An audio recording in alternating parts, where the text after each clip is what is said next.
బక్రీద్ రోజు స్పెషల్ గా ముస్లిం సోదరులు అంటే వీటి కలర్ ని కూడా ఏమన్నా చూస్తారా? లేదండి, అందం ఉండాలి, కలర్ అంటూ ఏం లేదు. ప్రాంతం వైజ్ గా మన సైడ్ కొన్ని ఉన్నాయన్నమాట. లైక్ నెల్లూరు జొడిపి, ఇప్పుడు ఈ తెల్ల పిల్ల ఉంది, ఇది నెల్లూరు జొడిపి. ఇక్కడ కూడా ఇది జొడిపి.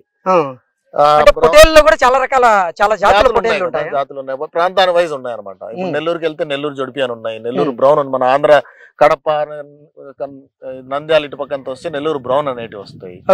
సో అలా తెలంగాణ రెడ్ అంటారు.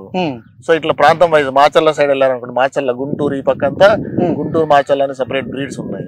సో ఇట్లా ప్రాంతం వైజ్ గా అంటే ఏ జాతి పొట్టేలు పిల్లకి ఎక్కువ మార్కెట్ ఉంటది, ఎక్కువ కాస్ట్ ఉంటది? అది అట్లని కాదు, మనం పెంచే అనిమల్ ని మంచి అనిమల్ గా హెవీ సైజ్ గా పెంచితే ఏ పిల్లకైనా మార్కెట్ ఉంది. అంటే ఏ బ్రీడ్ కైనా సేమ్ మార్కెట్ అయితే ఉంటుంది. అన్ని బ్రీడ్స్ అంత హెవీ కావు. ఇప్పుడు తెలంగాణ పోట్లా ఉన్నాయి, తెలంగాణ పోట్ల ఏమవుతుందంటే అంత హెవీ సైజ్ అవ్వదు, అది మాక్సిమం 30-40 కిలోస్